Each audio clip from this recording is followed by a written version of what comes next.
Whoa. You right, I'm a UPK nigga, straight out of one west, fucking best, we the best, see the niggas who's still trying to contend with the stress, going through the country with flags. Niggas is dying off in waves. Look at the dirt house. Niggas cross the cross on the white chalk over the box of rose that you paid. Americans killing us, saying they fear us with the drugs in the hood. Now my niggas delirious with a gun in my face. All because of my race, hit blue flags, this is some murder in my ass. Like a chicken in the smoker, I'm beating harder and harder. Baptized with these words, never different in water. Son, I'll be praising the Father. Get stripping the Father is looking for the water. Fucking taking the dog, nigga, it's more time. Lights up, nigga, showtime. Got the green light for that ass, yeah, go time. Either boot up, shut up, or get your ass up. Cause we ain't got time to be playing, it's all fucked up America. Looking for the thief, for the slave, we do what you sold. You ain't giving back what you gave for a thing. It's like you try to imitate, you was always fake America. Every city, state, this is your fake. Whoa, whoa, whoa, to America. Whoa, whoa, whoa, to America. Whoa, whoa, whoa, to America. Whoa, whoa, whoa, to America. On the timeline, you can look at them to expose the intricacies. Vibe, you don't mind, I ain't shit. But getting the is a pastime, so in a minute, I'm a class side. I hope you get it, if you didn't, you can crash flying. Kinda simple if you feel it, catch your last line. But it will confuse your black mind. I did explain, it's the exact thing, let get your ass fly. Bombs from the sky, rich devil on the block, living in the fly. Hope you got an alibi, bombs from the sky, rich devil alibi, devil is high. You see it from the bubble out, from the ball out, devils from the fall out, warfare, nightmares in the big house, committed us for years and never show up on turn around. I never learned from this motherfucker birds down, yelling in the streets. Told them to preach, all of you angels bring low to the beast. You rule for time, but we play for keeps. I pray to my Father, bring low to the beast. Remember them times we hung on them trees, all nations bow down to your knees. Remember them shit, they brought us the fleets. Fuck the Apollo, bring them the heat. Whoa, whoa, whoa, to America. Whoa, whoa, to America. Whoa, whoa, whoa, to America. Whoa, whoa, whoa, to America. God is going to destroy this empire, man. You got to see Sam. You think them fires in California is bad? That's just the beginning of what the Lord is about to do. Because you've been evil to the Lord's people. You've been wicked to the Most High's children, man. You've been destructive to the 12 tribes of Israel. I'll tell you something, black man. You got to put on your strength now, man. Put back on your strength and might, black man, because your day is coming. Your day is coming because the Lord is going to bring judgment on this earth. Shalom, Israel. Israelite School Universal Credit of Knowledge. Still out of 1 West, 125th Street, Harlem, New York, under Commanding General YAHANNA, Salakia. This is the Sunday Scripture Breakdown class in Houston, Texas, where we go into these scriptures and break down what you need to understand what's really going on in society today. The white man is the devil, and he has always lied and deceived us. He has always given us the things that were strictly made to destroy us. That's what he has been feeding us. He has been feeding us the things that has destroyed us. And guess what? We love him for it. We still love him. We still honor him. We still respect him. And we hate each other. So now today I want to talk about that. Who has been giving you your culture? Who has taught you how to live? Who has taught you this way of life that you adopt right now, today, in this place, and that you hold so fast to it?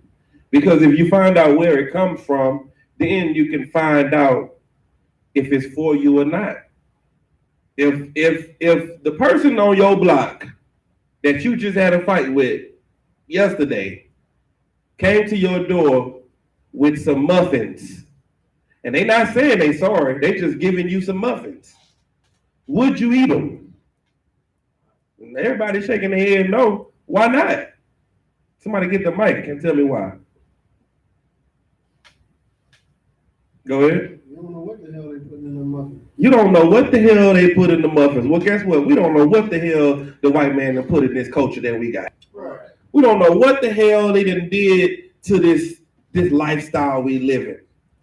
So now we need to find out where this culture comes from. Why do we hold so fast to it? Why do we believe it and love it so much and hate our brothers? Let's dig into the culture to find out how we can fix our people. Because one thing about it is when you come into the truth, the thing that makes people not be able to adapt to the truth is them trying to hold to the culture.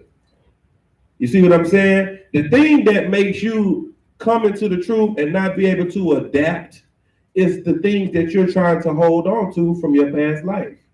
The philosophy that you're trying to hold on to from what you were taught before this culture, before this life.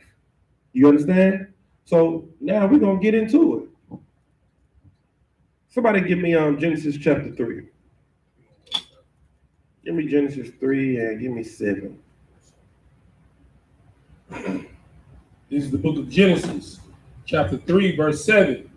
And the eyes of them both were open, and they knew that they were naked. Matter of fact, read verse 6. This is the book of Genesis, chapter 3, verse 6.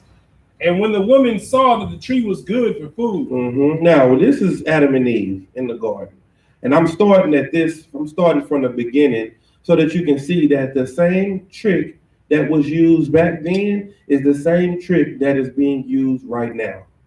Now, the serpent, not her husband, not a loved one, not a friend, in the scripture, the person that came to deceive the woman was called a serpent. What does this tell you about this man when you hear him being called a serpent? What attributes does he have? Go ahead. He's slick and sly. Backstabber. He's a backstabber. He's slick. He's not coming up straightforward. He has an ulterior motive. You see what I'm saying? He's doing this, and he seems like he's going to be such a friend, but he really has something over there that he's trying to get accomplished. What he's presenting to you is going to bring that straight directly to you. But he can't do it like that. He can't get you to walk into his trap directly. So he has to wiggle his way in for you to fall into his trap. Keep reading. This is the book of Genesis, chapter 3, verse 6.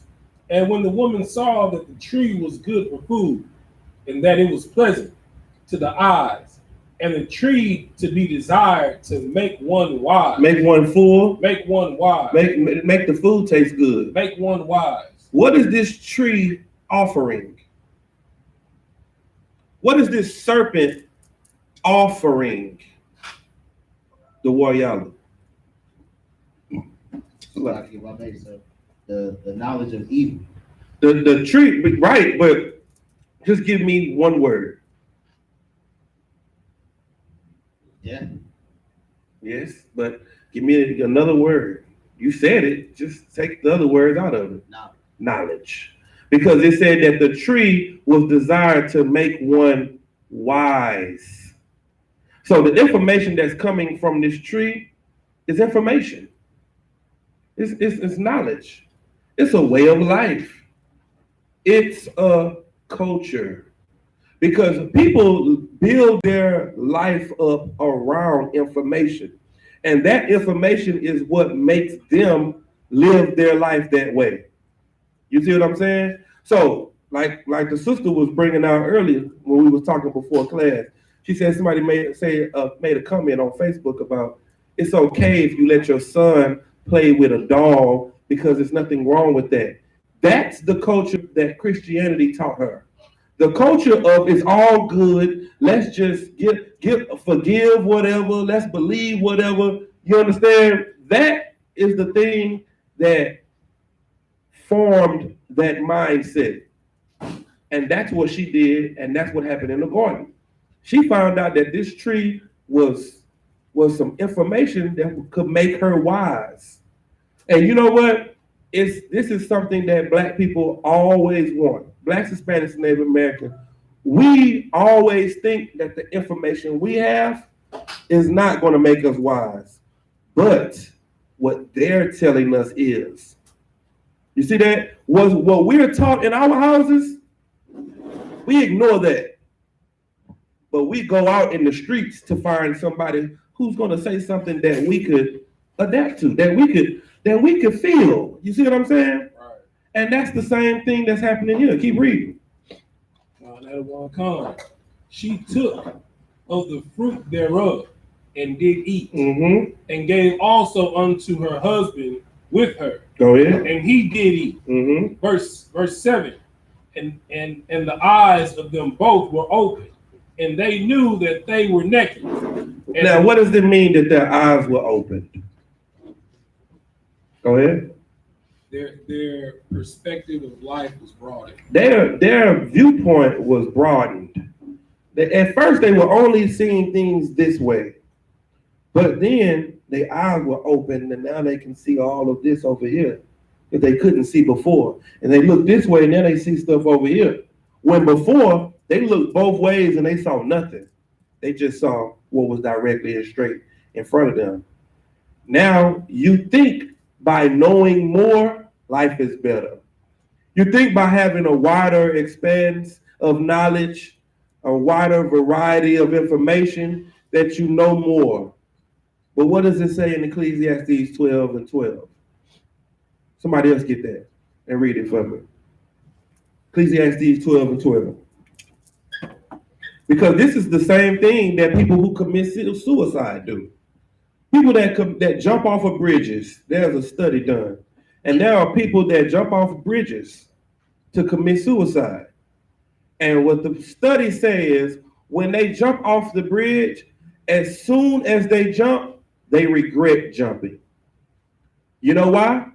Because their eyes is open. They start to see life and what they would be missing. And they all said, as they fall to the ground, they think about friends and family members and all of that. But guess what? Those same friends and family members was in their mind before they jumped off the bridge. You see, they was only thinking with whatever was on their mind.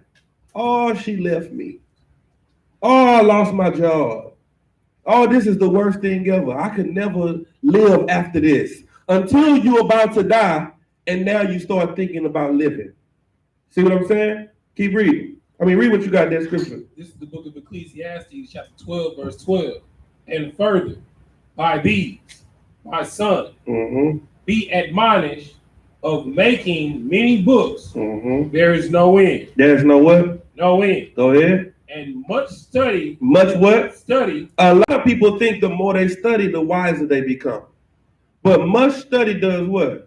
Is a weariness of the flesh. All it's doing is making you confused when you are taking in a lot of different philosophies, when you're eating from a lot of different trees, eating a bunch of different fruit. Now you're holding on to this part of the fruit and this part of the fruit. So now you believe in all of these philosophies, but you take a piece of it with you everywhere you go. And I'm going to show you more of it. Keep reading.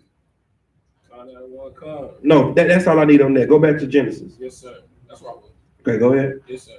And they sewed fig leaves together Mm-hmm. and made themselves aprons. They did what? They sewed fig leaves together and made themselves aprons. Now, this is what I want to get to. The fig leaves and the aprons. What are the fig leaves and the aprons? How about now? So, like, if I could, sir, that's the the ideologies of the other nations. That is the cultures and the ideologies of the other nations. See, finish this verse off and then we're going to go into it. Well, that was the end of verse. Okay, yeah. So this is what's happening. They didn't feel comfortable with the culture the Lord gave them. So what do? They went and found other cultures to join themselves to. Right now in Houston, the three things that's going to be presented to you is Christianity, being a Muslim, or just being spiritual.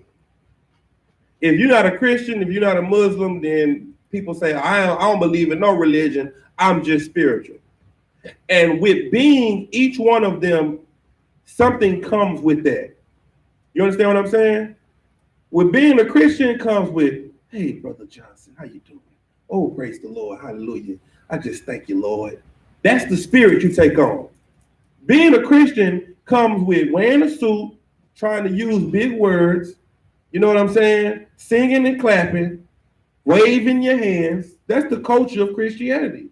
With a little weed smoking on the side, a little child pedophilia on the side, a little rape, rob, and murder on the side, and little pork on the side, shrimp, crab, and lobster on the side. You know what I'm saying? And oh, you can't forget the Christmas and the Easter and the birthdays, because that's the spirit you take on when you are a Christian, because that's what they do. Then, when you're a Muslim, you gotta have a what? You gotta have a bow tie. You see how that's the first thing you said? Because when you think Muslim, you think bow tie, bean pies, newspapers. You see what I'm saying? You gotta get you now. You gotta have you a beard too. You know what I'm saying? But see, that's why there's different forms of that culture, of that belief. Because you got the Arabs, they got the beards and the rough hair. Then you got the American Muslims, they got the part and the suit. Now the Arabs ain't wearing suits, they wearing dresses with the thing on the head. What's the thing called? No, what's the kufi? They got the kufi on their head, but then you come over here, they don't wear the kufis. They got the duke. You know what I'm saying, in their head with the part on the side. You know what I'm saying? Because what they doing is sewing fig leaves upon themselves. Now, Louis Farrakhan is a perfect example of someone sewing fig leaves on themselves. Because Louis Farrakhan is a Muslim, he's a Christian, he's a Jew, he's a everything. You know why? Because he's not comfortable just being one thing. But who gave him this culture? Who gave him those identities that he had to associate himself with? I got a video that I'm finna play. And this is Louis Farrakhan. He's at the Q's convention, right? He's at the Omega Psi Phi convention. What is that? The Omega Psi Phi, what is that? What kind of fraternity is that? It's a Greek letter. It's a what? Greek letter organization. It's a Greek fraternity. So now you got a Muslim in there with the Greeks. You see what I'm saying? All these different philosophies are being joined together. See, you don't even look at being a Greek or in a Greek as taking on the philosophy of the white man. You just look at it as something that you do in college. But Greek fraternities come from Greece. That's why you learn the Greek alphabet. You see what I'm saying? The alpha, the beta, the gamma, the delta, the epsilon, and all of that. But you won't come and learn your culture. But you will fight and pay and sometimes die for another culture when you won't take on your own for free. So now I'm going to play this. This is Louis Farrakhan. And I want you to hear what he said.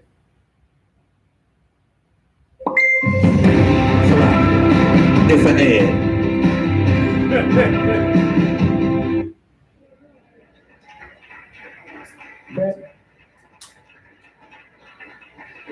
He sang the oft-repeated prayer of the Christian family. Now stop. A man had just sung a song, right? Now listen how he's talking. He's talking like a what? Like a pastor. But Louis Farrakhan is a what? He's a Muslim.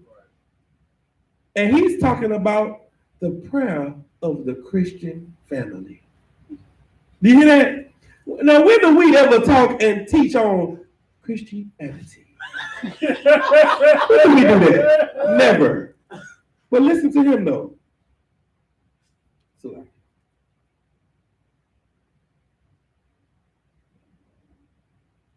Do I sound like a Christian to you? now, did you hear what he said? He said, do I sound like a Christian to you? You damn right you sound like a Christian. Listen though.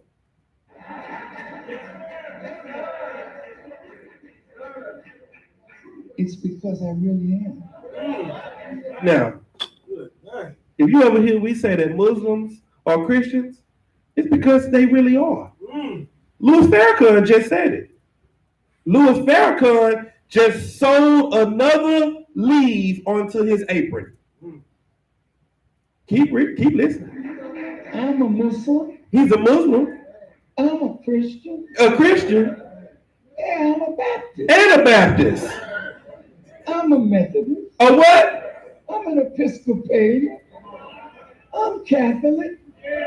I'm a Jew. Oh, no, fact.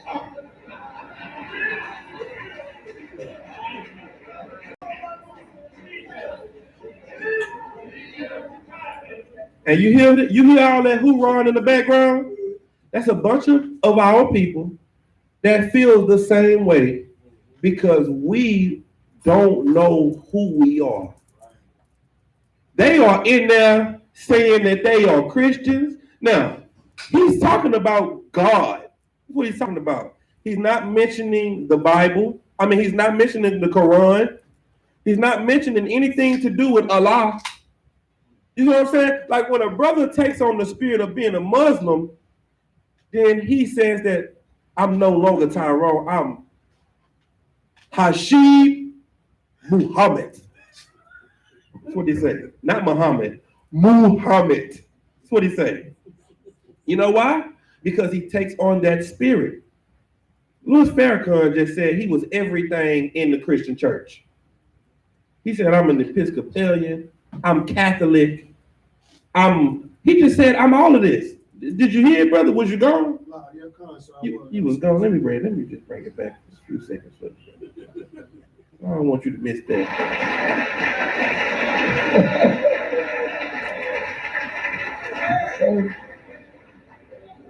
So I'm going to close this because my brother, is it Damien Charles? Where is he? Brother Damien, you sang beautifully. But he sang the oft-repeated prayer of the Christian family. Do I sound like a Christian to you?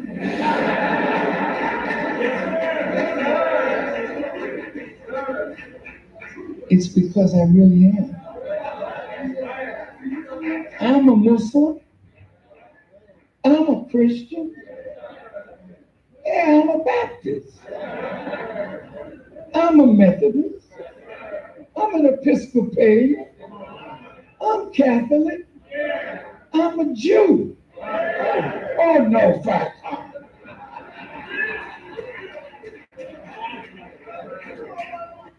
This is our people right here. This is the condition that we in. And while he's standing up there, he got on the Greek alphabets around his neck. He got on the bow tie. He got on a choir robe like the pastors wear. He got on the suit. Read that verse again. This is the book of Genesis, chapter 3, verse 7. And the eyes of them both were open, and they knew that they were naked. And they sewed fig leaves together and made themselves aprons. That's what Louis Farrakhan did. He sewed fig leaves on himself because he was naked. The Lord gave us a culture. The Lord gave us an identity.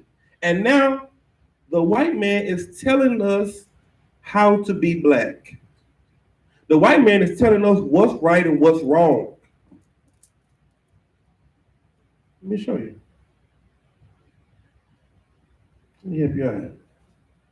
T-Mobile and Sprint are joining forces to build America's largest and most reliable 5G network. With more towers and more engineers, you'll get the best 5G network and the best prices. Welcome to T-Mobile. It don't have nothing to do with Trump. It has to do with the fact I want something for my community. I would love to see you. Make my record, man. The reaction swift and furious. This from the Senate's only black Republican. That is the most arrogant. Joe Biden, he is now apologizing tonight after what he said about black voters. Mary Bruce has that story. Tonight, Joe Biden is doing damage control after he sparked outrage with this message for black voters. If you have a problem figuring out whether you're for me or Trump, then you ain't black. They don't have the.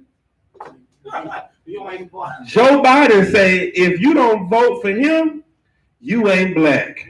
You know where else we heard that from before? If you don't vote for Obama, you ain't black. You know what? Why is it every time we look up, somebody's trying to tell us what's black and how to be black? Everybody got a foot in on what's black. Now, you tell me why they're not talking about, if you don't vote for me, then you ain't Chinese. Then if you don't vote for me, you're not Arab. Why is it always about black? Why is it always about everybody trying to teach you who you are? Somebody answer that. Go ahead. Because we're the Lord's chosen people. No. Because they want to be like us? It's logical, sir, because they gave us that identity as black people. Right? As black people, because we are what? Slaves. We're slaves. Yeah, brother. Hey. Give them a hand. That's exactly why they did. That's why they can recreate you every other year. They can tell you what's black. So now, since they've recreated our identity, now what's black? Homosexuality is now black. Lesbianism is black. Being a hoe is black now. Being a hoe used to be white. When you used to think about being a hoe, you thought about white women on Playboy. Now it's black. When you thought about weed heads to be a chicken chong, you thought Cheech and Chong, you thought about white people. When you thought about hippies, you thought white people. Now when you think weed head, you think blacks, Hispanics. They have been recreating us. And all we do is accept it. We accept all the fig leaves they give us. And we wrap ourselves in them. And we make aprons out of it. And we adopt it, and now it's our lifestyle. And we fight for it. So now when your brother come back and give you your culture, which is in here, you say, that ain't it. That ain't what I was what? That ain't what I was taught. Well, who taught you that? Who gave you that identity that you were taught that you hold so fast to? You see what I'm saying?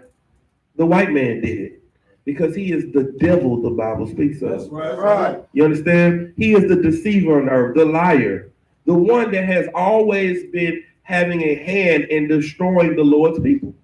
Now, in 2020, he's telling you, if you don't vote for me, you ain't black. So now, if you don't vote for Joe Biden, you ain't black. Now, everything that makes you black has to be approved by the white man. You see that? That ain't how it was in the Bible. Our ancestors, the men that come before us, they never, ever, ever listened to another nation to tell them what black was. Give me Ezra, the book of Ezra, 4:1.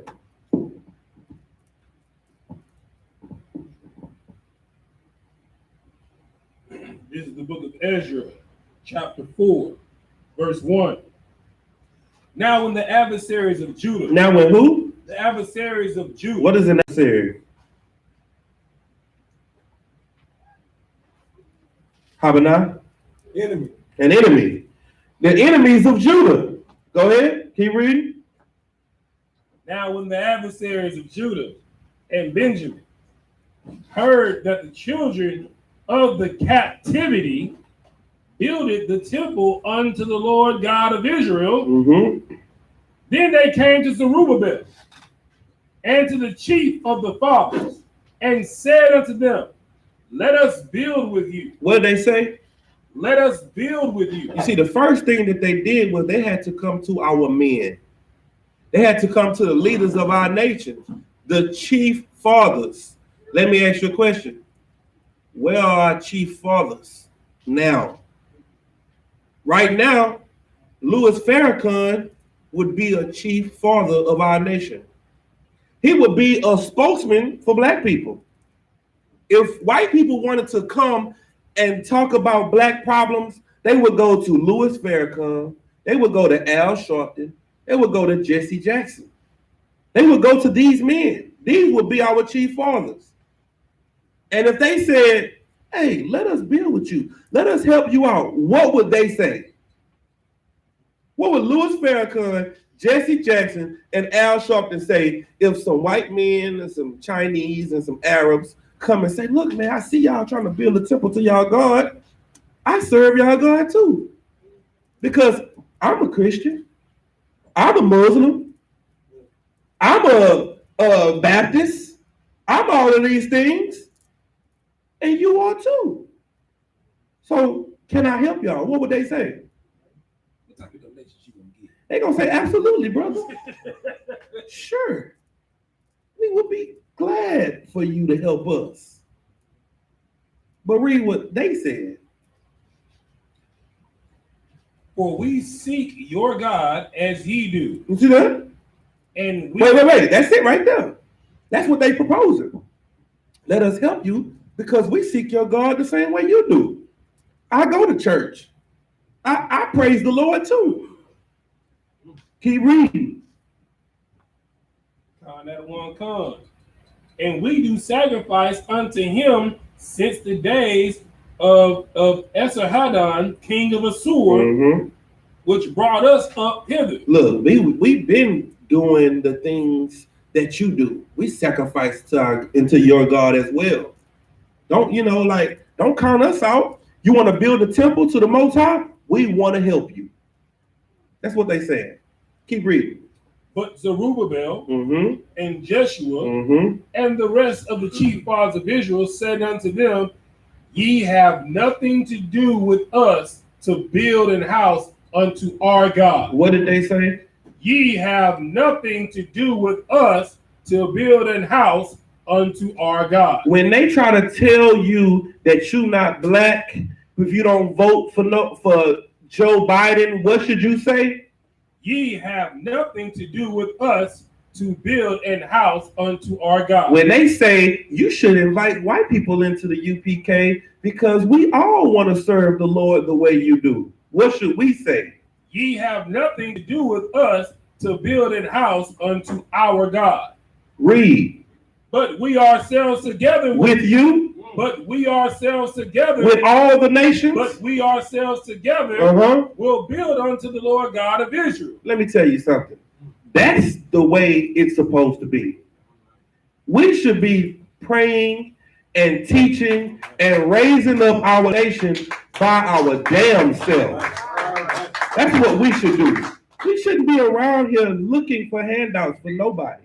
We shouldn't be asking nobody for nothing. And nobody should be telling us what's right and wrong on how to serve our God. Nobody should be telling us what's right and wrong on what's black or not. How in the hell do Joe Biden know what's black? How can he say, how can those words even come out of his mouth? Like if I could, sir, that's like him saying nigga. He said nigga. Right. But I'm asking you, how could he, with so much confidence, say what he said? Because he thought he was cool because he was rolling with Obama. And black people loved him like he loved Obama. Yeah, but I want a precept. I want a precept. That's what I want. You right.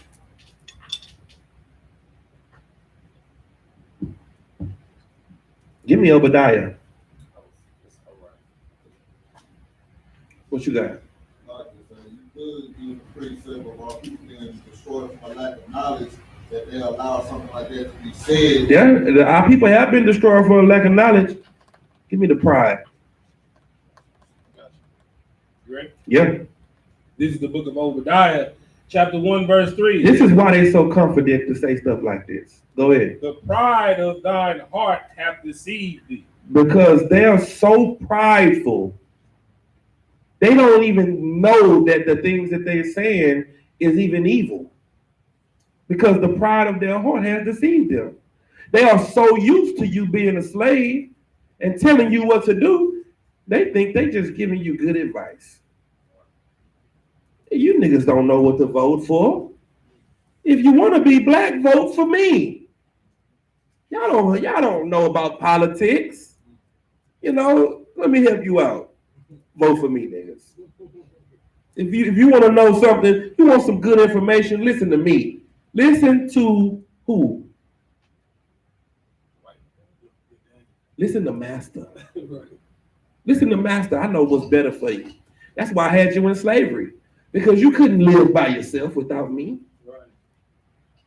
Keep reading in Ezra.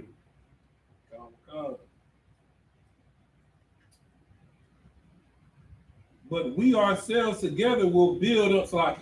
This is the book of Ezra, chapter 4, latter part of verse 3. But we ourselves together will build unto the Lord God of Israel. Mm-hmm. As King Cyrus, the king of Persia, hath commanded us. Go ahead. Verse 4. Then the people of the land weakened the hands of the people of Judah and troubled them in building. As soon as we said we were going to do it on our own, what did they do? They weakened the hands of the people of Judah and troubled them in building. You know what they started to do? They started to make it harder for us to get what we were trying to get accomplished. Keep reading. Verse 5. And hired counselors against them. Hired what? Counselors against them. So today, if we were building in this school and we were trying to, get things done, how could they weaken hand? I know, that's why I ain't answering. I ain't giving it to you. Go ahead. Like if I may, sir, you need a permit to do that. They gonna say you need a permit. Look at that. You see the lighting over there? Y'all need to get that done. You need to get this fixed. Go ahead. And if I could, sir, it's been brought up because I have a lot of friends that work for the city of Houston. Mm-hmm. Their job after a certain amount of time is to get your plans kicked out a certain amount of time to accrue fees so it can generate funding for the city. It's not about you necessarily doing it right, but like you'll have everything right. The inspector come out and be like, well, no, I mean, I think like exactly how you just said, like they'll nitpick and say you need to do this and that, even though everything is to code. Right. The reason for that is so you have to keep paying, you understand, the processing fee in order for you to end up sending money to the city. So you don't want them to help? No sweat, they'll hurt. That's what they do now. We don't want them in our school. What they put up? We a hate group, black supremacist group. Go ahead. And also they do it as a stalling tactic to make you run out of money for construction. Exactly. Because they are the adversaries of Judah. They are the adversaries of Israel. They are the people that are against us. So if we now know that they are the people that are against us, then why are we listening to them? Why are they even around us in the first place? Why do we listen to them or talk to them or try to work with them? Why do we do any of that? Why don't we do what they said that they did and say, we ourselves together will build unto our King, build unto our Lord? We have to stop being such slaves. Go ahead, Happening. What you got? So like, I got a question, sir. Mm-hmm. I'm not sure, but could this be used as a precept for like what happened in Tulsa, Oklahoma? Because the reason why I'm using, I know they used to say weaken their hands, like as far as just why they're trying to build it, but when we had our own in Tulsa, Oklahoma, they pretty much they called it a fire, but they really dropped bombs on us. Right. To like weaken our infrastructure because we was rich. That's exactly right. Yeah, you can use that for that because that's the whole purpose. The whole purpose is to stop you from doing what you're trying to do. You see what I'm saying? And when you coming into the truth, that is why it's hard for people to stay in the truth. Because you have so many hands in this to stop you from growing. You got so many voices in your head and so many different philosophies that's coming by you to stop you from taking all of this in. You come in here and hear this, and you like, yes, that makes sense. I understand that. And you go out and you excited about what you learned. So what you say, man, I've been going to the I.S.U.P.K. I.S.U.P.K. Oh, you talking about that hate group, them brothers with the leather and the vest and the head? Yeah, they some good brothers. All right, they're gonna have you drinking the juice. They're gonna start saying all kind of stuff. Right. Then you're gonna start trying to do your own little research to find out, and then you're going to get weak. And that's what happens. That's why only the strong survives here. That's why the scripture in Isaiah, give me Isaiah 46 and 9, I think. It's important that we read these records.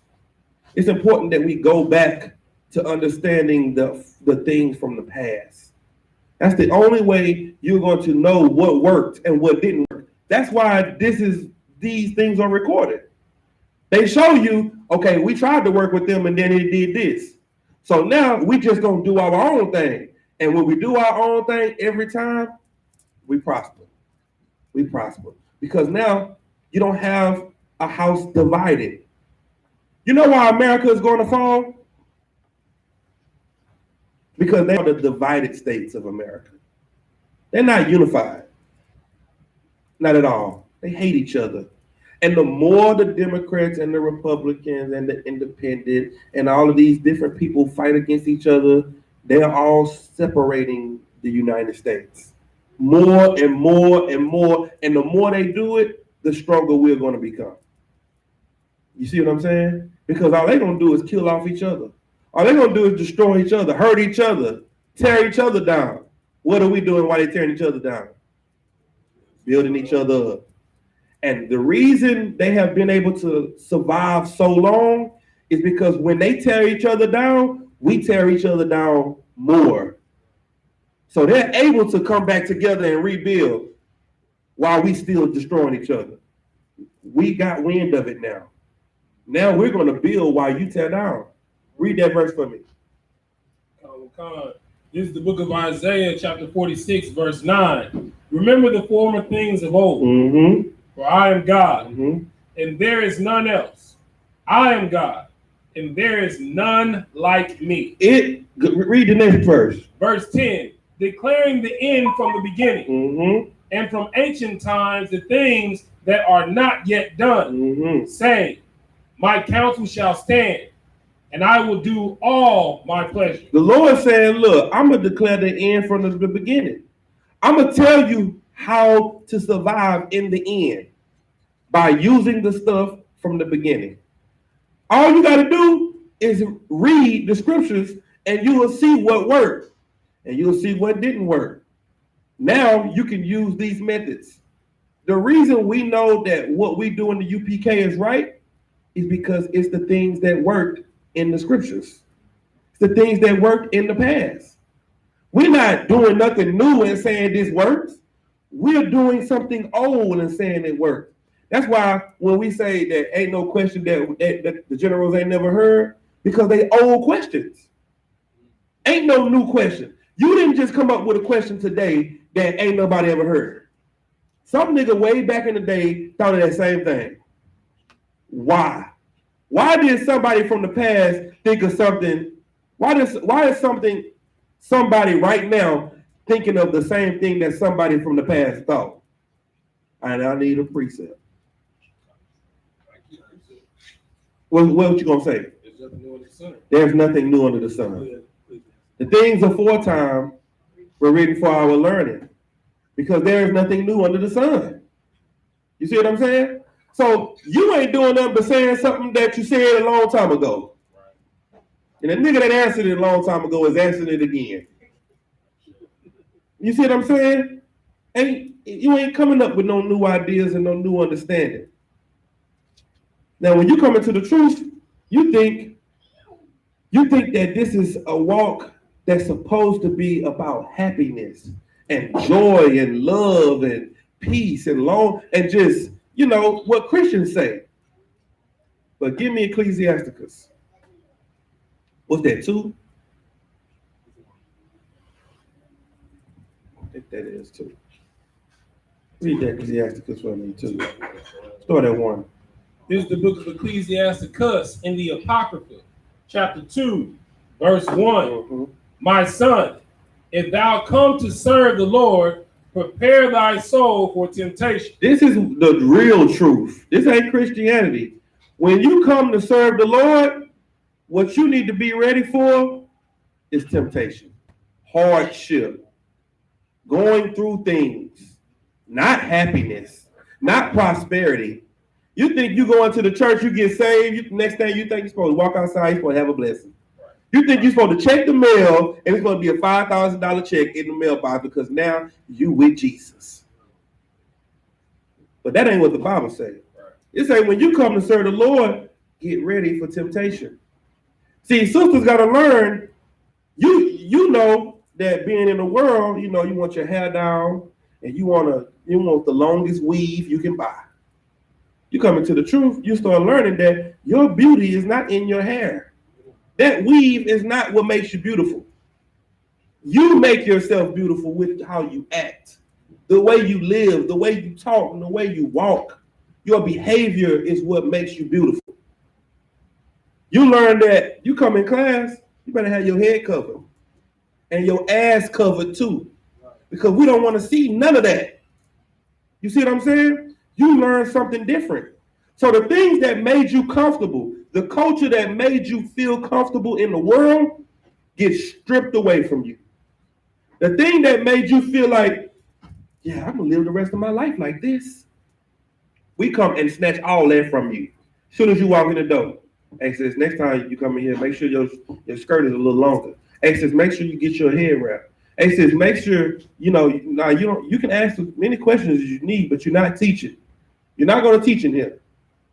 Sisters work all their life to be a teacher. Now, you can teach in the school district. You can be the supervisor at work. You can teach everybody else. You can teach the children.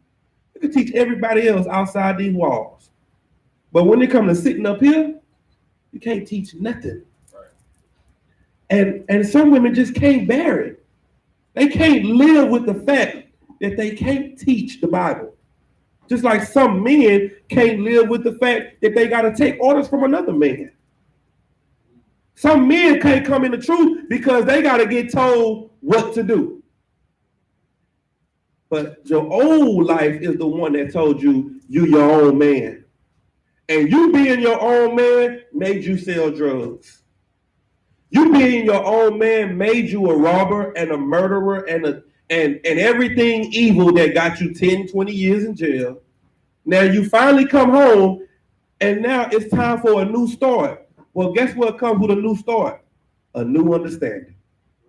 You got to learn something else, or you're going to go and do the same thing. If you sit in jail for 20 years and get out and do the same thing you did to get you in jail, you're going back to jail. It's just common sense. So common sense will tell you you need to learn something new. The scripture said, be ye transformed by the renewing of your mind. Your mind has to change. You have to be taught again. And the culture that the white man taught you is what put you in hell. It's what put you in the predicament you're in right now. You have learned everything they taught you because they are the ones teaching you how to be black. But who's teaching them how to be white? Who's teaching the Arabs how to be Arabs? Who's teaching the Chinese how to be Chinese? They are. Everybody else is teaching their own damn self. But everybody else is teaching you. You go to school, your kid got a Chinese teacher, an Arab teacher, an East Indian teacher, a white teacher, an African teacher. Everybody else teaching your kids. And what you doing? Happy to send them to school so you ain't got to teach them. That's why they messed up. Because all of these fig leaves are being put onto their aprons every day. Every day, something else is another branch is being put on their apron. So now they come home, what you say to them? Well, who told you that? Where you get that from? You ain't get that from me. You ain't see us doing that. Yeah, they didn't. They got it from school. They got it from the place where you send them so they can learn more cultures. Well, our kids in the truth, when they go to school, they know not to eat of the other trees. They know to take the information that they get from school and dissect it. And say, oh, okay, well, that's your history. So yeah, I'm gonna make a 90 because I know your history. That's fine. But this is not my history. This is not my culture, my way of life. And that's why we messed up. We messed up because we take their information and say it's mine. This is our America. This is our home. The kids that comes here, they know that this is your home. And that's what makes learning the truth important, because you can dissect the real from the fake, the truth from the lie. You'll know this ain't got nothing to do with me, because me and my brothers, we ourselves together, we gonna build our nation. What we doing in the UPK is for us. What you doing in school is for y'all. Our kids know that, but your kids don't. So what are they worrying about? I wonder who my mama gonna vote for. I wonder who the next president gonna be. I wonder who is going to, be the next one to lead our country. Somebody give me Matthew 27. Go ahead. I get that scripture, sir. I just wanted to speak on our kids, not only like I know with my daughters, especially like my oldest, you know what I'm saying? Like not only do she go to school and she make A's and B's and stuff and whatever, but she be in I ain't gonna say she be teaching them, but like she had what she considered her best friend. She'll be up in there telling her about the school and about her heritage. You know what I'm saying? And one day, she called her because I let them, exchange numbers and stuff. And she had to talk to me because my daughter knows that she can't teach scripture. So she was like, "Well, you can talk to my dad and ask him." Right. So she had a bunch of questions. She was just like, "Well, I knew a little bit of stuff about it, and your pa was telling me this and this. So what's this? And what's that?" She just asking me about fringes, asking me about, Hebrew and all these things. And I'm like, man, it's amazing how, the water to, the Most High in Christ and Commander Jim YAHANNA and above us to pass that down. So now we got our kids, teaching other kids that wouldn't learn. Just know it by no other means. That's exactly right, man. And we give Commander Jim YAHANNA a hand. You know what I'm saying? Because we will all still be in the dust. If it wasn't for him holding on to this truth. Give me Deuteronomy 4 before we go there. Deuteronomy 4 and 5. The book of Deuteronomy, chapter 4, verse 5. Behold, I have taught you statutes. I taught everybody. I have taught you. I taught the planet. I have taught you statutes and judgments. Hold on, read verse 1. Verse 1. Now therefore, hearken, O Israel. Oh, everybody. O Israel. The planet Earth. O Israel. Okay. Unto the statutes and unto the judgments, which I teach you, for to do them, that ye may live, and go in and possess the land which the Lord God of your fathers giveth you. Now read verse 5. Verse 5. Behold, I have taught you statutes and judgments, even as the Lord my God commanded. Who is he talking to? The Israelites. He's talking to blacks, Hispanics, Native Americans. He taught us statutes and judgments. He gave us a culture. He gave us the do's and the don'ts. Keep reading. That ye should do so in the land whither ye go to possess it. That you should do it in the land where you go to possess it. Keep reading. Everywhere that we go, we're supposed to be possessing the land. The word Eden, do you know what the word Eden means? Eden means earth. That's what it means. And the earth is a garden. You know what I'm saying? And the Garden of Eden is the nice parts of the earth. And he gave us the earth to rule it and to possess it. Keep reading. Come. Verse 6.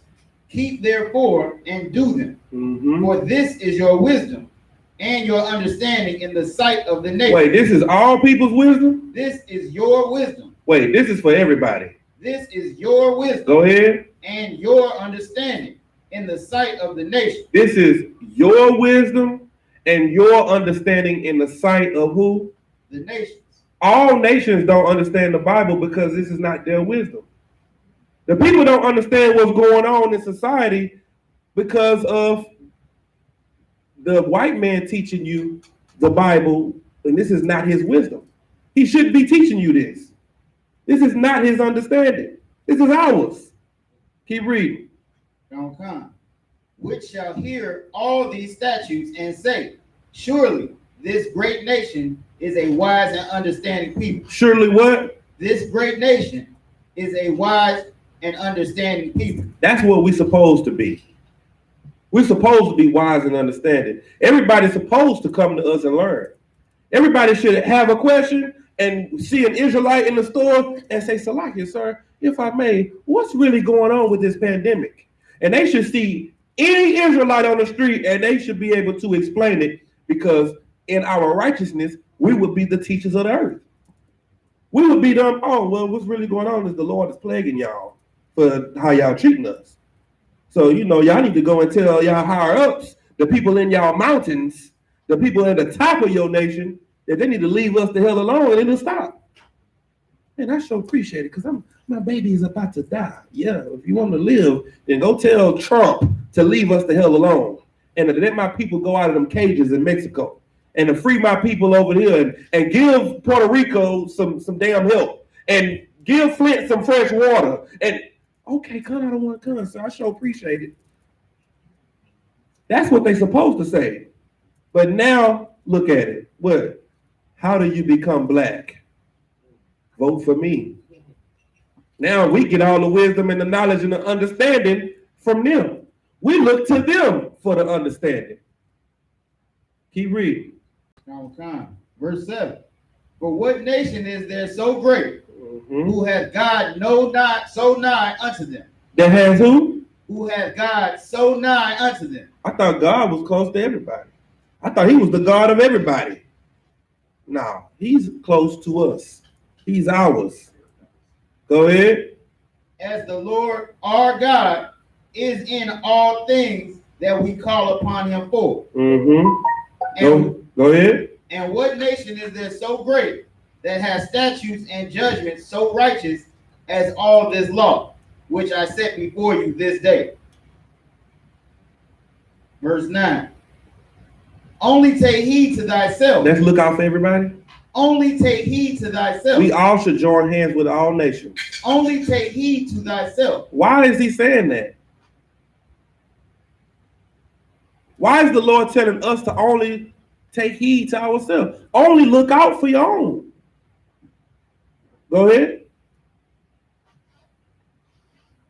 Salakia, sir, the reason why the Lord is only telling us to take heed to ourselves is because even like when we talked about in the book of Judges, every time that we try to include other nations, you end up getting destroyed, sir. It's because we're not so. The Lord said, I have severed you from other nations. You know what severed means? I ripped you with force. I ripped you apart from them. At the Tower of Babel, all nations was together. But the Lord was like, no, I don't want y'all together. I gave you different languages so you won't even be able to talk to each other. I severed you from other nations. And you still try to find a way for them to teach you how to be black? You still try to find a way to listen to them? You are listening to them and not listening to who? To me. You're not listening to what the Lord say. You're listening to what they say. Keep reading. Come. Only take heed to thyself and keep thy soul diligently, lest thou forget the things which thine eyes have seen, and lest they depart from thy heart all the days of thy life. Right. But teach them thy sons. No, let everybody teach your sin. But teach them thy sons, and thy sons' sons. Teach it to your family. Don't let nobody teach your kids what's black, what their culture is. You teach them. Your brothers teach what the culture is, not you. Not Salakia, not another nation. Now give me Matthew 27. This is the book of Matthew, chapter 27. What verse do you want, sir? Start at 17. This is the book of Matthew, chapter 27, verse 17.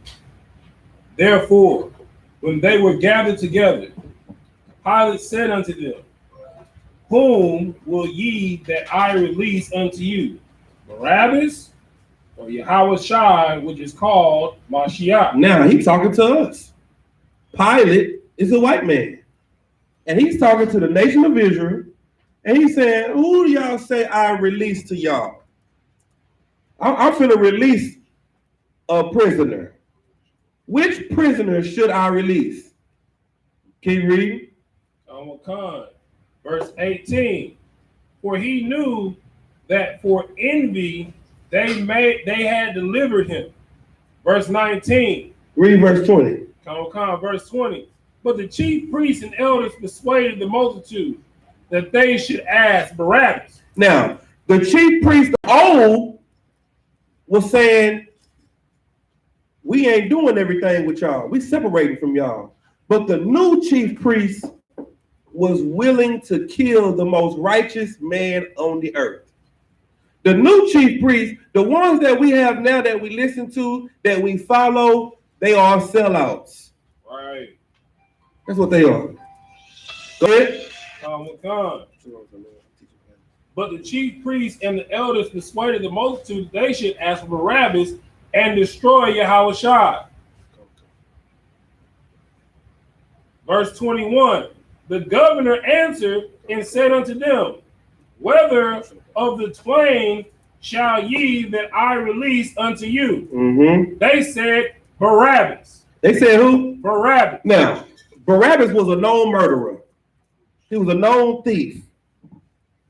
What crimes did Christ commit? None. Who said to release Barabbas? Who said that? The Pharisees and Sadducees convinced the people. Right. The Pharisees and the Sadducees convinced the people. You know what that's like? Your pastor telling you who to vote for. Right. You know what got Christ killed? Democracy. Voting got Christ killed. We were trying to vote for the better of the two. And that's what got Christ killed. And you know who helped get Christ killed? The preachers, your leaders, the people that you let tell you what's black. So the white man tells Farrakhan, this is black. Farrakhan tells the people, this is black. The people tell the children, this is black. And now voting for Biden is the new black.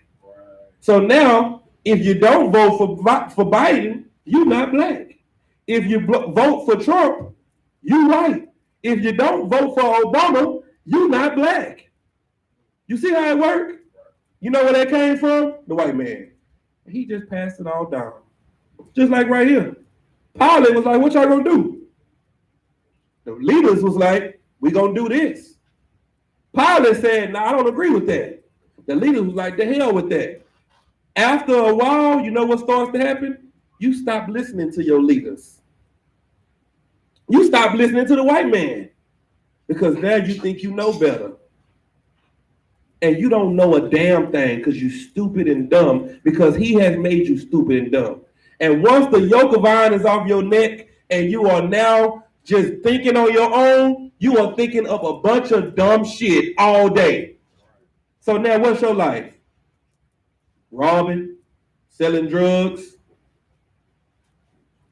shooting up, killing everything on the block, molesting kids, raping kids. That's your life now because now you're thinking on your own. So now if they start to tell you, if the white man say, hey man, y'all need to chill out with this raping and this molesting. Oh man, I'm a free, I can do what the hell I want to do. Mind your business. Because now you have taken stupidity and put it in your life because they gave you the culture. They gave it to you and you accepted it. What verse you in? Verse 20, sir. Give me verse 25. Come, sir. This is the book of Matthew, chapter 27, verse 25. Then answered all the people and no, read said, 24, because that's when they stopped listening to Pilate. Come, sir. This is the book of Matthew, chapter 27, verse 24.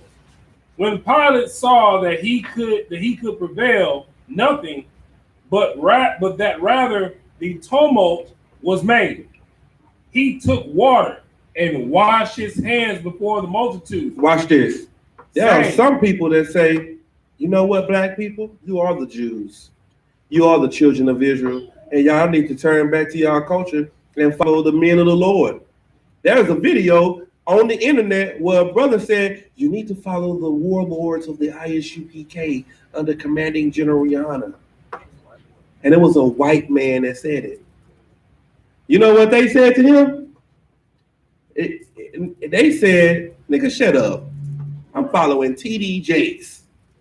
I'm following Creflo Dollar. Joe Osteen is my pastor. That's who I ain't following them nappy-headed Negroes. We'll read verse 25. No, finish verse 24. And wash his hands before the multitude, saying, I am innocent of the blood of this just person. Guess what? There are white people that understand that what we doing is absolutely right. Keep reading. See ye to it. Verse 25. Then answered all the people and said, his blood be on us and on our children. And on who? And on our children. Go ahead. Then released he Barabbas unto them, and when he had scourged Yahushua, he delivered him to be sacrificed. Now, why was he crucified? For the pleasure of the law. Because the people said to do it. Whose people? His people. His people. The very people that he came to die for. The very people that he came for is the people who said, kill him. And if I could, sir, so stupidly, this is what Christians get. I'm covered by the blood of Jesus. Right. And that's exactly that's why it said, let his blood be upon us and our children. And now his children are still saying, I'm covered in the blood of Jesus. The Christians. The Sadducees and the Pharisees. Go ahead, sis.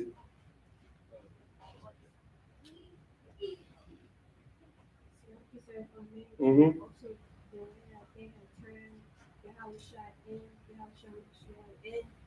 It was like he had a warrant out for his arrest. Yes. And they had turned him in without no hesitation to get the money. Right. And it's like, I think one of Captain Cutter's songs, it tells it about how he turned it, how he takes it off. He had a warrant out for his arrest, and people do that to the same people of our people till this day. That's exactly right. Give our hand. That's exactly right. Because our people hate each other. You see what I'm saying? What's that, 30 shekels of silver? Yes, sir. Yeah, he went hard on that. You know what I'm saying? And that's what we're trying to get you to understand. Right now, to this day, our people are still selling each other out for the white man. Because the white man says it's okay, then it's okay. The white man says it's not okay, then man, we don't need to do that. Sellouts. And that's what's destroying us.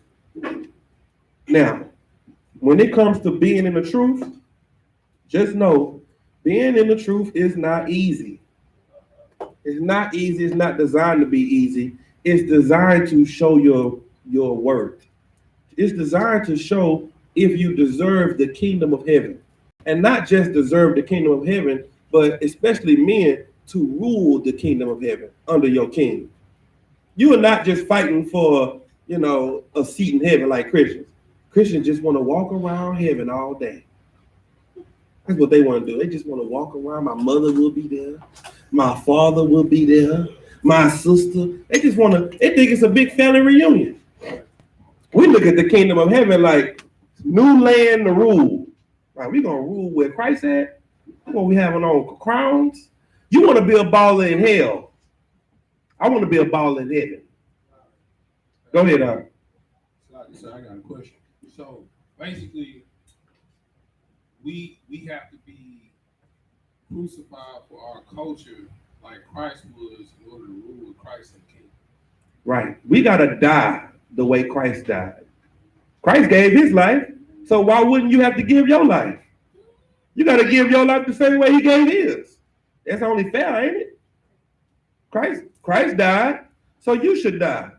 But the thing about it, Christ made it so fair. He made your death be spiritual. He could have said you had to die like I died.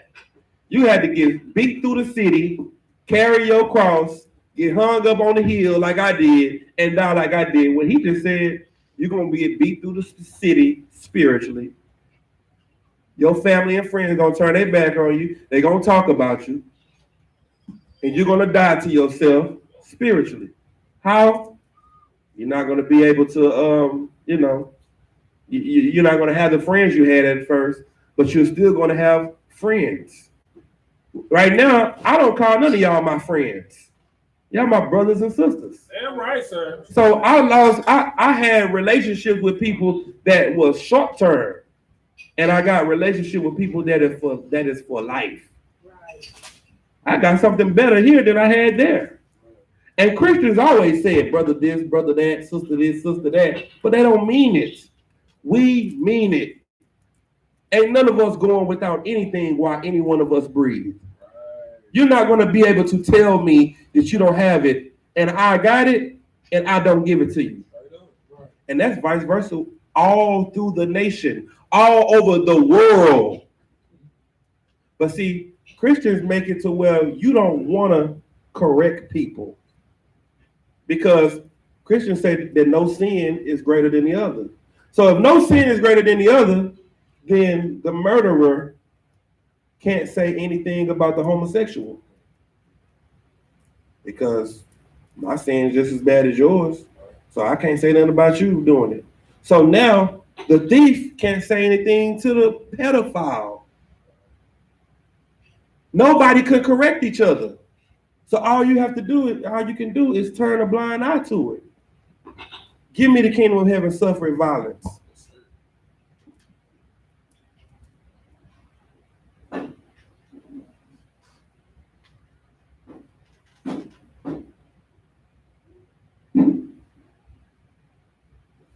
Kingdom of heaven suffered violence. Give me that.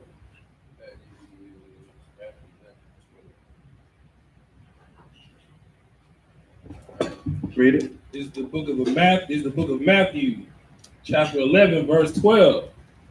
And from the days of John the Baptist until now, the kingdom of heaven suffered violence, and the violent take it by force. Now, how did John the Baptist die? Go ahead. He was beheaded, sir. For what? For speaking the truth. Speaking what? The truth. What did he say? Well, tell me the incident. Tell me how it happened. Salakia, sir. The ruler of the Jews at that time basically took his brother's wife, right. His wife, and he said, hey, you can't do that. His brother was committing adultery. John the Baptist like, look, you can't do that. You can't sleep with another man's wife. What she did, she had his head brought to him on a stake. You know what I'm saying? On a charger, Salakia. So that's like one of them things with the plate over. Right there. You know what I'm saying? You had the plate, you had the thing over it, and you open it up. That's what his head was brought on. And guess what? After that, everybody started to mind their business. What's the kingdom of heaven? The kingdom of heaven is where? The kingdom of heaven is within us. The kingdom of heaven is inside of you. It's the courage to build your nation. After that, the kingdom of heaven suffered violence, and the violent were taken by force. What was taken by force? Blacks, Hispanics, and Native Americans. Yes, but something else was taken by force. Our culture. Yes, but Our spirit, sir? Our spirit was taken by force. Give him a hand. Our spirit was taken by force. Now we're not going to speak out against the evils of this world because we don't want to die like John did. So now, you know what we do? Yeah, you know, they're doing that.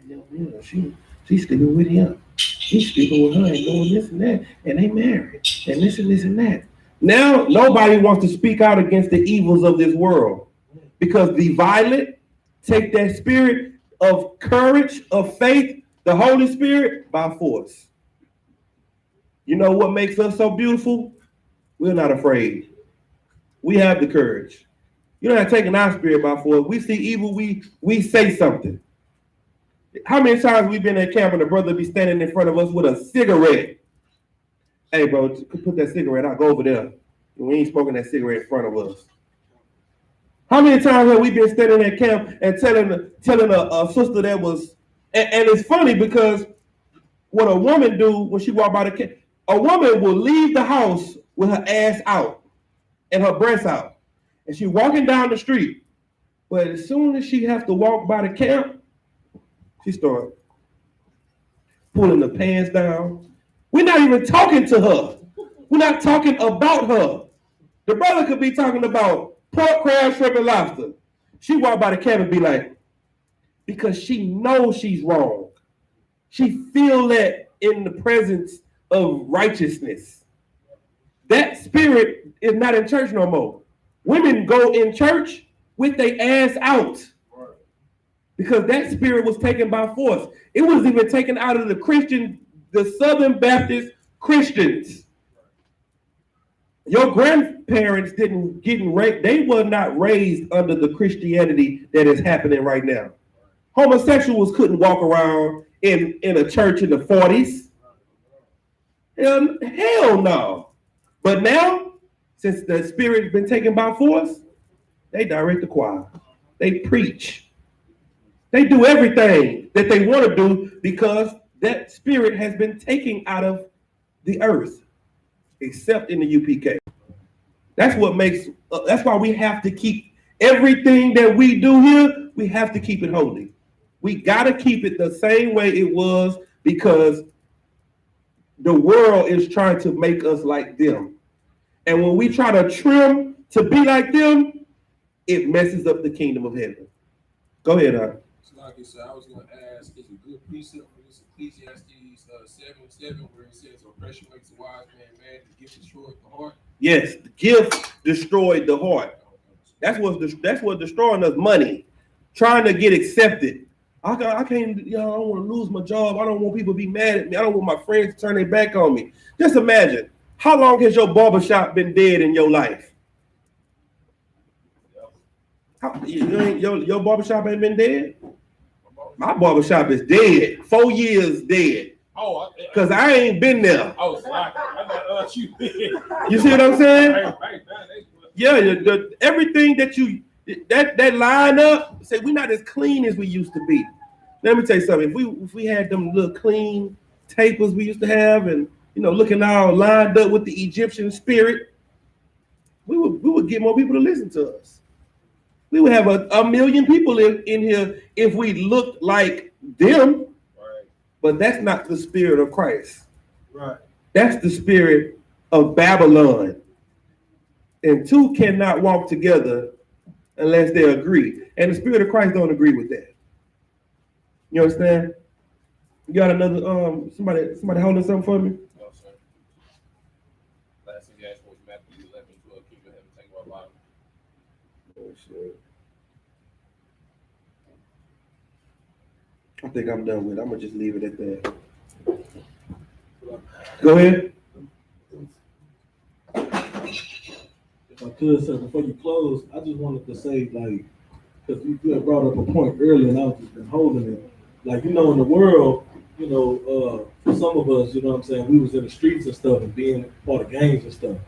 And we would give our loyalty to those brothers, you know what I'm saying? Like, we would be going out, we would get, orders to go handle this and go handle that, go do this and do that. Mm-hmm. But now it's like being in the truth, it's like I'm I be waiting on one of my brothers to say, "Hey, I got issues, so I can be with the smoke." Like it's a difference. It's a like I just have to say it, sir, so like it, but it's a different. When I was in the world, it's like, okay, you tell me to do this, I'm gonna ride for you. You know what I'm saying? Like you my nigga, we're gonna do this. But in the truth, and then another thing is we really don't be having no issues. You know what I'm saying? Because we serve the Lord. But it's just I be waiting on one of y'all to call me and say, or you to give the order and say, hey, I need y'all to go over here to this brother's house. There's some stuff going down. Right. I just can't explain the feeling. Right. To want that. Right. Like it's just crazy. So. And it's because you're a warrior. That's all it is. You're a warrior, and guess what? You would never feel that in a Christian church. That spirit would have been suppressed in the church. They would tell you that you were wrong for feeling that. They will tell you you were wrong for feeling that love towards your brother. You love your brothers and sisters so much you wish a nigga would. But the church would say that is not the spirit of Christ.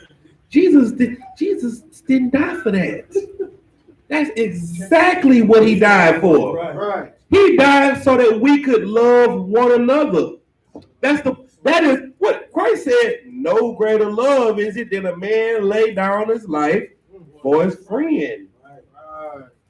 That's what we're trying to do. Right. We're looking for the opportunity to lay down our life for our friends. You see what I'm saying? And that's the spirit of Christ, but Christians don't understand it because Christians are homosexuals.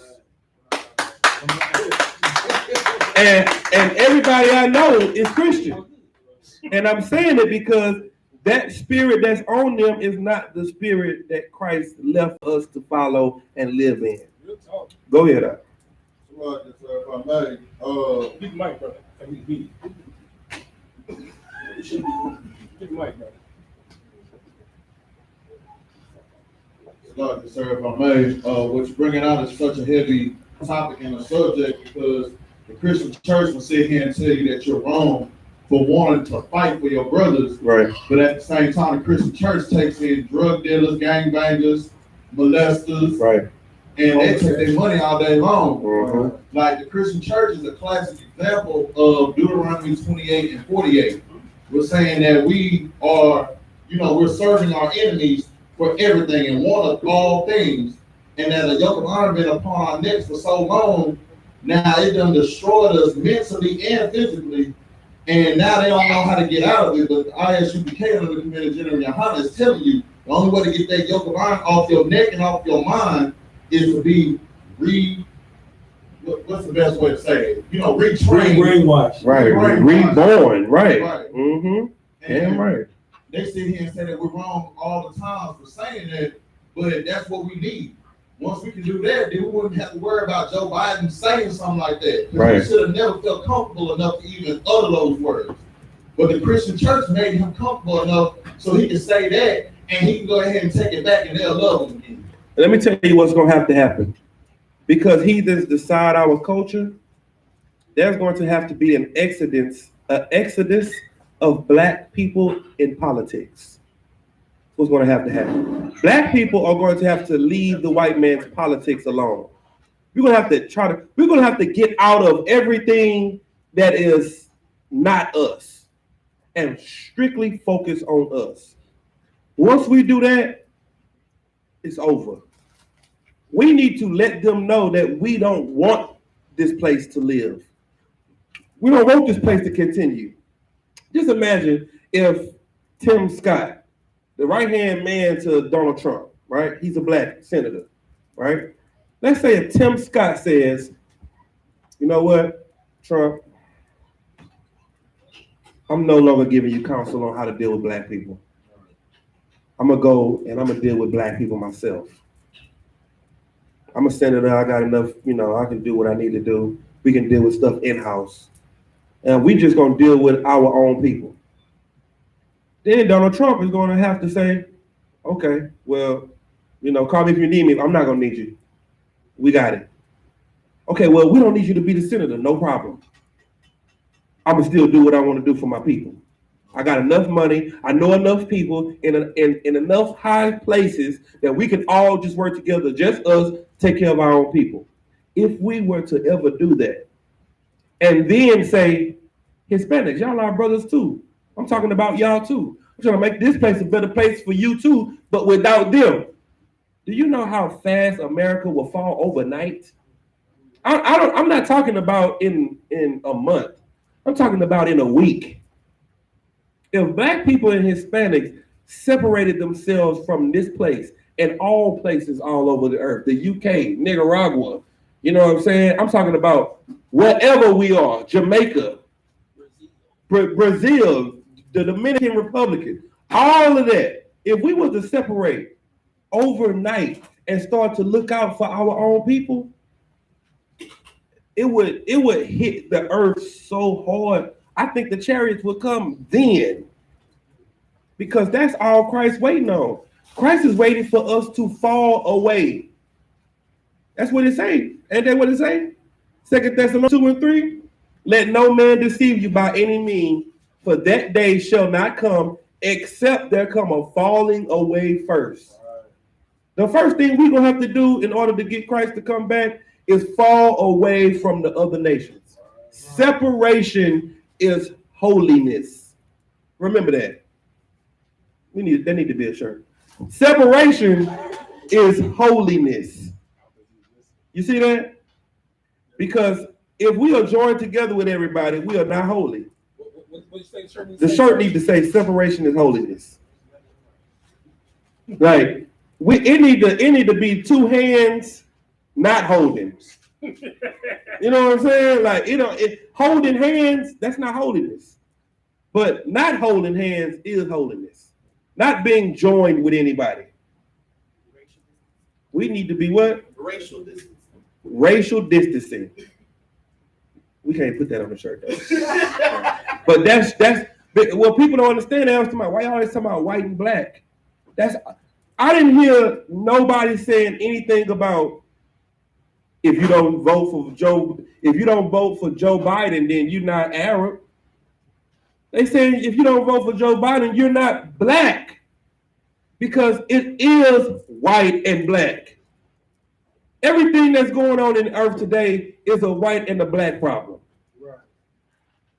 All right, I'm done. Let's see the question on YouTube.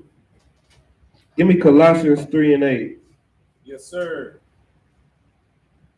He said, how do you dispel the Christian interpretation of Colossians 3:8-11? All right, let's get it. This is the book of Colossians, chapter 3, verse 8. But now see ye also put off all of these: anger, wrath, malice, blasphemy, filthy communication out of your mouth. Verse 9. Lie not to one another, seeing that ye have put off the old man with his deeds.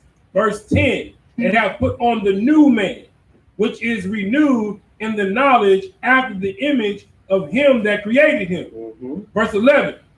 Where there is neither Greek nor Jew, circumcision nor uncircumcision, barbarian nor Scythian, bond nor free, but Christ is all and in all. Okay, it's light work. Okay, go ahead. If I could, like Christians like to use, like I was dealing with a brother that's a close friend of mine, you know what I'm saying? Like he lukewarm, like in coming into the truth, but like staying in Christianity. He was like, brother, you know, y'all be swearing in class. So I was like, what do we swear about? You know, y'all use foul language. You know, he says in Colossians, you're not supposed to use filthy communication. And I was like, well, brother, what was he talking about? I was like, what is the full context of that? But the full context of that is what it says in verse 11, where it says, "But there is neither Greek nor Jew, circumcision nor uncircumcision, barbarian nor Scythian, bond nor free, but Christ is all and in all." So basically, what they're saying is that we can't have any filthy speech towards our brother. The filthy speech would be, "Oh, you're not an Israelite because you're not circumcised. You're not an Israelite because you don't keep the high holy feast days. you're not an Israelite, you understand, because you don't keep the Day of Atonement. You're not an Israelite because you don't wear fringes. You're not an Israelite because you got an edge up, you know what I'm saying? You bang your face looking like a pedophile, you know what I'm saying? You're not an Israelite because you singing in a Christian choir. So let me show you how you can dispel this very easily. Somebody give me 2 Kings 2 and 24. Give me 2 Kings 2 and 24. We're going to come back to this scripture. You got to first show them that they don't know a damn thing about the Bible. Okay, read that. This is the book of 2 Kings, chapter 2, verse 24. Read verse 23 first, so you can, read 22, so you can get it up. No, read 23. This is the book of 2 Kings, chapter 2, verse 23. And he went up from thence unto Bethel. Mm-hmm. And as he was going up by the way, there came forth little children out of the city and mocked him, and said unto him, Go up, thou bald head. Go up, thou bald head. Verse 24. And he turned back and looked on them and cursed them. And did what? And cursed them. What did he say? And cursed them. Bless you, children. And cursed them. In the name of Jesus. In the name of the Lord. Go ahead. And there. Wait, he cursed them in the name of who? In the name of the Lord. That's Yahweh. No, he said he cursed them. He cursed them in the name of himself. So he cursed them in the name of Yahweh. Go ahead, read. You know what I'm saying? And there came forth 2 she-bears. You know, they was ravenous. You know, Right. Go ahead. They women. You know women. You know how women are. You know what I'm saying? Go ahead. Came forth 2 she-bears out of the woods and tear 40 and 2 children of them. And he went from thence to the Mount Carmel, and from thence he returned to Samaria. Wait a minute. But Colossians say you shouldn't have no filthy language. What do you say? Now you're gonna understand what it's saying. Verse 24. Read verse 8 again in Colossians. This is the book of Colossians, chapter 3, verse 8. But now ye also put off all these: anger, wrath, malice. Stop. Put off all of these for what?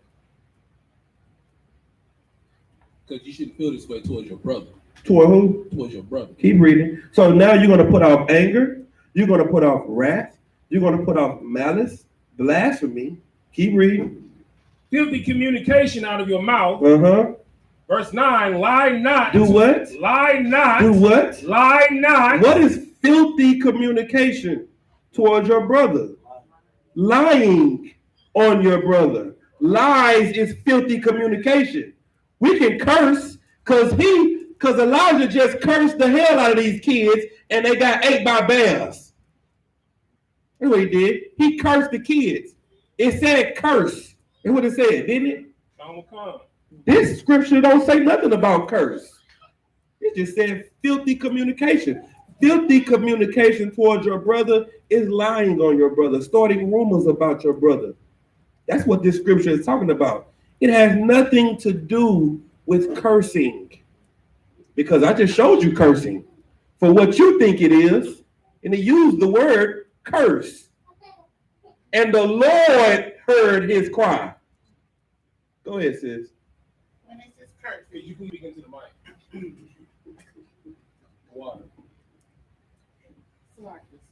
When it says curse, is it curse like shut your bitch ass up, or curse like I hope these bears come eat you? No, curse is like bears. I'm gonna send these bears to come and eat y'all little dumb ass.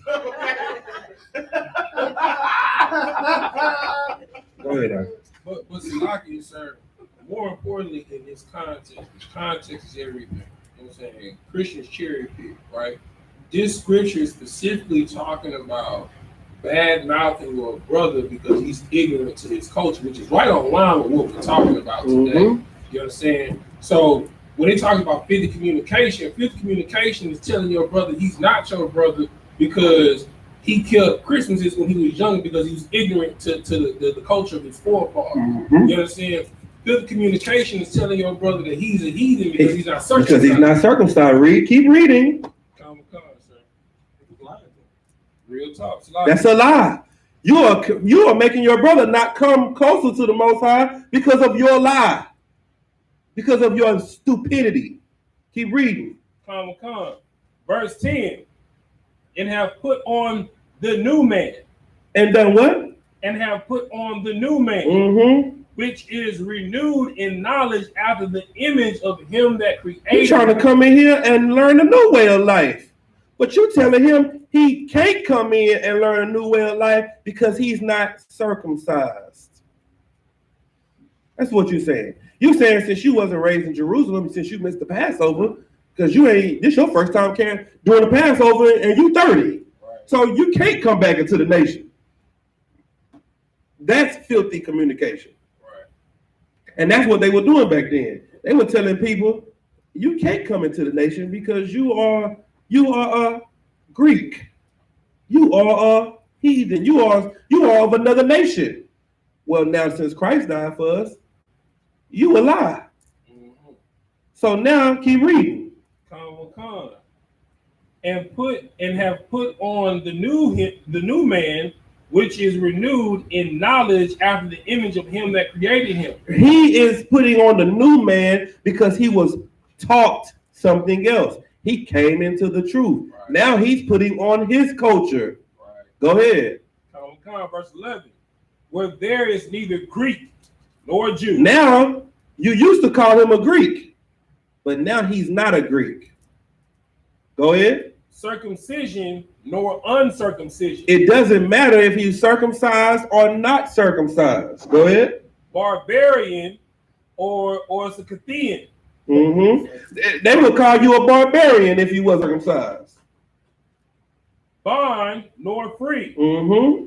Slave or free man. Go ahead. But Christ is all and in all. Christ is all and in all of us. He's in all the nation of Israel. He is in our nation because he died for our nation. That is why he's going to rule it. That's why he's going to rule.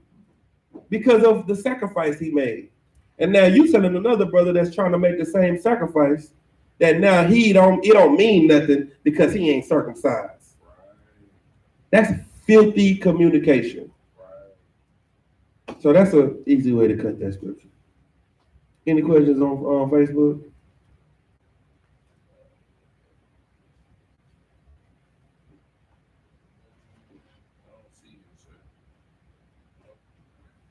Okay. Well, with that, any questions in the class? Go ahead. Salaki, sir, if I may, I wanted some understanding on Daniel 9:26. Let's get it.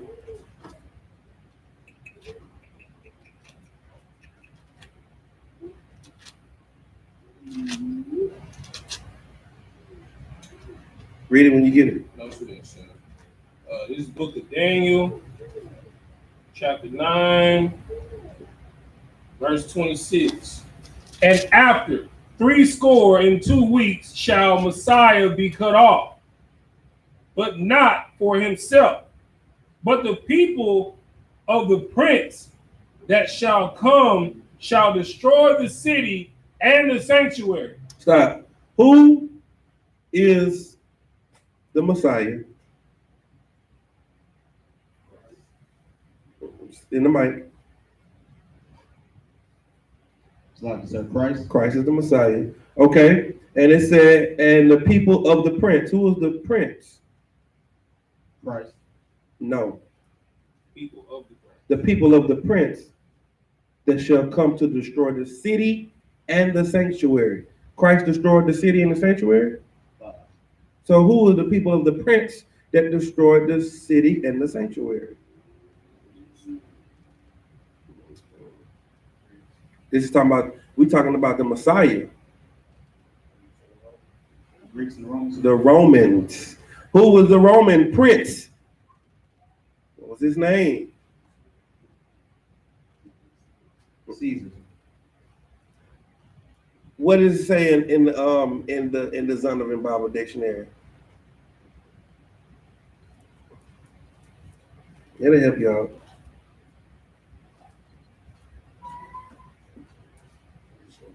No, it's father and son. Do you know this is a father-son duo, right? You talking about Rome? No, I'm talking about I'm talking about from Babylon. I said Zondervan. I meant from Babylon to Timbuktu. That's what I meant. I said the wrong thing. You should know this.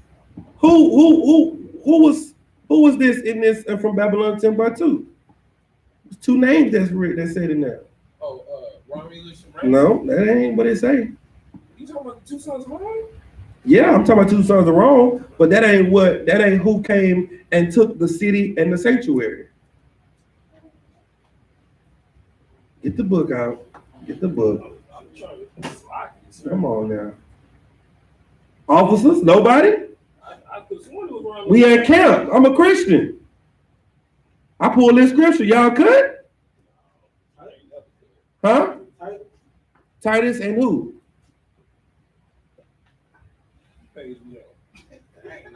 Come on. Titus and who?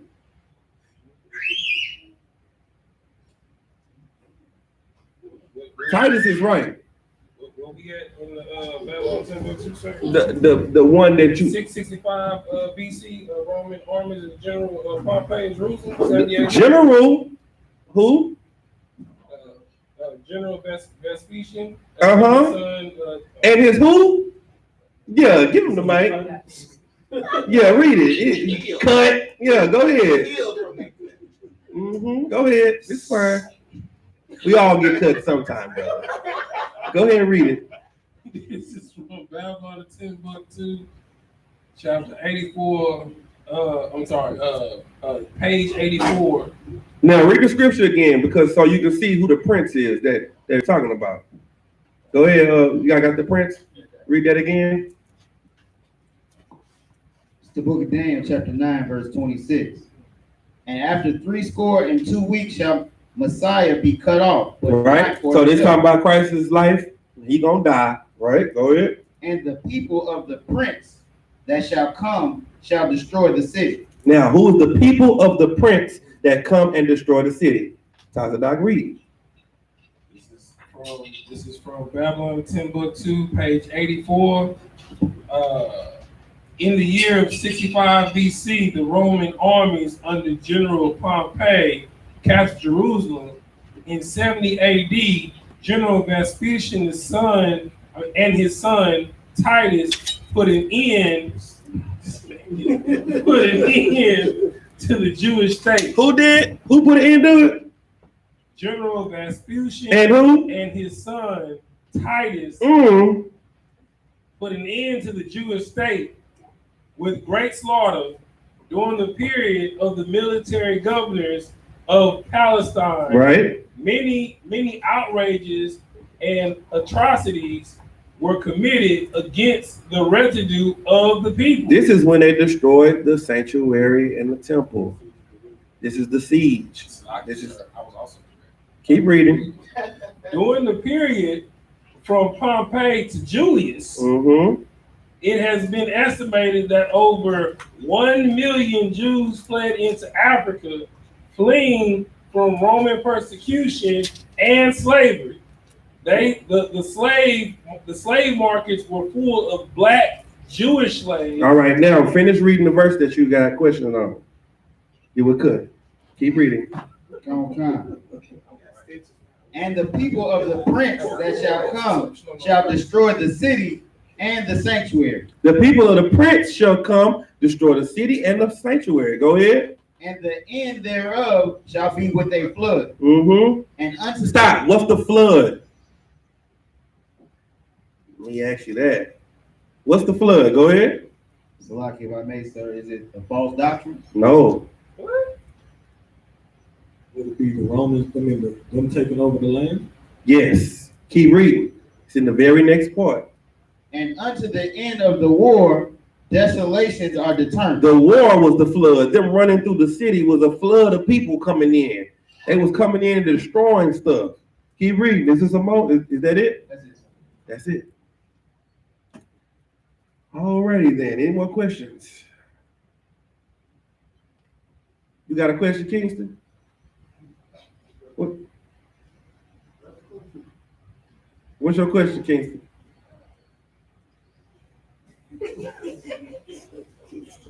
All right, go ahead, Art. Slack, if I may, sir. I had another question on Job 24. We're gonna let the general answer that one. I'm gonna let him answer that one because I'm not 100% sure on that question. You got a question, Kingston? Go ahead. What's your question? What did he say? He said the white man is the what? Say it louder. You ain't in trouble. Go ahead and say it. All right, don't. Yeah, everybody looking at him. Don't look at him. Don't worry about it. All right, no sweat. With that, we're gonna pass the class over to Trooper the YAHANNA. Go ahead and get that brother in here, man.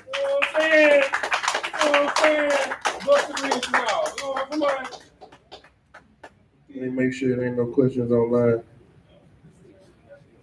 Okay.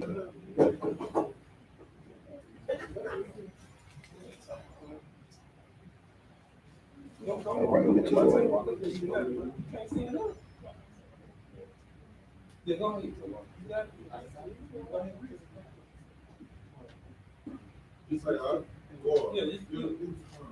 Give me the phone. Come on here. All right, let's get it. It's the I.S.U.P.K security announcements. We're the I.S.U.P.K, started out of 1 West, 125th Street, Harlem, New York. Rule for the new brother and sisters. When a new brother or sister comes into the school, they are off limits for 6 months. They are to be saluted only.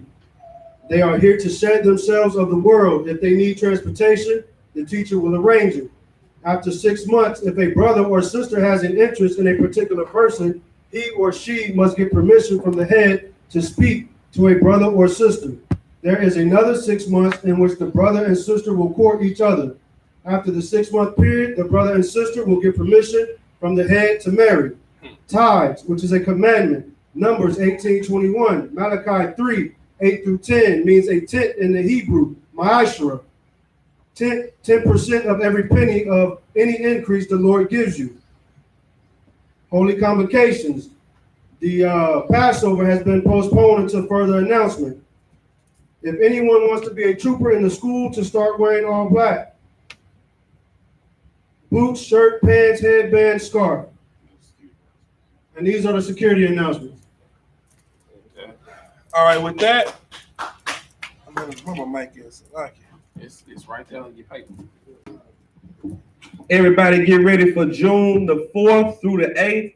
General Hyman will be down here in Houston, Texas. He will be teaching the scripture breakdown class on Thursday and Sunday. So y'all get ready for that. You know what I'm saying? It's going to be a major event. You know, anytime the general come to town or the generals or anybody come to town, it's a major event. So we going to do it big like we do it in Texas. You know what I'm saying? We're going to bring out the helicopters and everything. Yeah. With that, Imagine, which means to stand. Sar. We're going to turn face to east. We're going to say the Lord's Prayer in the Hebrew. Abanawa. Shabbat Shemayim. Wadash. Hayah. Shemka. Yahweh. Malakuka. Saba'ah. Ratazayaka. Hayah. Aisha. Baratazah. Kawa. Hayah. Bashemayim. Latananawa. Lakam. Ko. Wayam. Wasalaknawa. Kabawaknawa. Kasalaknawa. Kabawaknawa. Wala'ah. Baba Ya'aya now. Manasaya 1. A ball. Hayashaya now. Ayan. Ra. Kaya. Laka. Hamalakwa. Waha Allah. Waha Tapara. La'awalamyam. Aman. In the English, our Father. Which art in heaven. Hallowed be thy name. Yahweh. Thy kingdom come. Thy will be done. In earth. As it is in heaven. Give us this day. Our daily bread. Forgive us. Our debt. As we forgive. Our debtors. And lead us not. To temptation. But deliver us. From evil. Thine is the kingdom. And the power. And the glory. Forever. So be it. So. Courtesy salute to the brothers. Men of Israel. Amadim Shabbat. Majid. Barak. Yazmatah. Saw. Turn and face the sisters. One courtesy salute to the sisters. Men of Israel. Amadim Shabbat. Majid. Barak. Yazmatah. Dismissed.